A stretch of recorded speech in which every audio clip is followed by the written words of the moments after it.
সবাইকে। আর দেখতেই পাচ্ছ সকাল সকাল শুরু করেছি ব্রেকফাস্টটা পরোটা, পোস্ত আর একটা গুড়ের সন্দেশ দিয়ে। আজকে আমার ডেটা খুব হেক্টিক গেছে, কারণ কি আমি গেছিলাম হিয়ারিংয়ে, এসআইআরের ডেকেছিল, প্রচুর লাইন পড়েছিল, প্রচুর প্রচুর হ্যারাসমেন্ট। আর কি বলবো, বেলেসলিয়াস রোডে আমাদের পড়েছিল হিয়ারিংটা। আমি এখান থেকে ময়দান থেকে টোটো চেঞ্জ করে ওখানে গিয়েছিলাম, কারণ কি একবারে টোটো ওখানে যায় না। আর দেখতে পাচ্ছ কত লাইন, প্রত্যেকটা আলাদা আলাদা 1 2 3 4 করে টেবিল করে দিয়েছিল। আর যার যেখানে পড়েছিল সেখানেই যেতে হচ্ছিল, প্রমাণ অনেক কিছু প্রুফ করতে হচ্ছিল যে কিভাবে কি হলো। তারপর এখানে ওটা জমা দিয়ে সব কিছু দেখিয়ে টেকিয়ে চলে এসেছিলাম দাদুর দোকানটা দেখতে। দাদু যেখানে এখন মুদিখানা দোকানটা করেছে।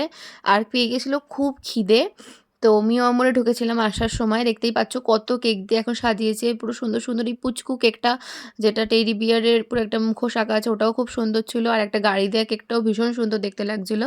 তো আমি একটা প্যাটিসকে বেরিয়ে গেছিলাম, দুপুরবেলাটা একটু ঘুমিয়ে টুমিয়ে নিয়ে এসেছিলাম একটা নার্সারিতে, স্টেডিয়ামে। এখানে খুব সুন্দর সার পাওয়া যায়, তো এখানে আমি একটু সার কিনে নিয়েছিলাম, কারণ আমাদের গাছগুলো আস্তে আস্তে বেড়ে উঠছে। একদিন শেয়ার করবো কিরম কী হয়েছে।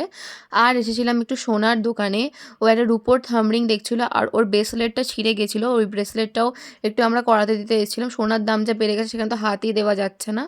তারপর বিকেলবেলা খেয়ে নিয়েছিলাম একটু ঝালমুড়ি। এখানে কাকুটা ঝালমুড়ি খুব সুন্দর বানায়।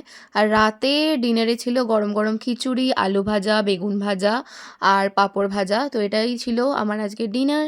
So that's it for today. দেখা হবে আবার একটা নতুন ব্লগে। Please like, comment and share. তো বাই।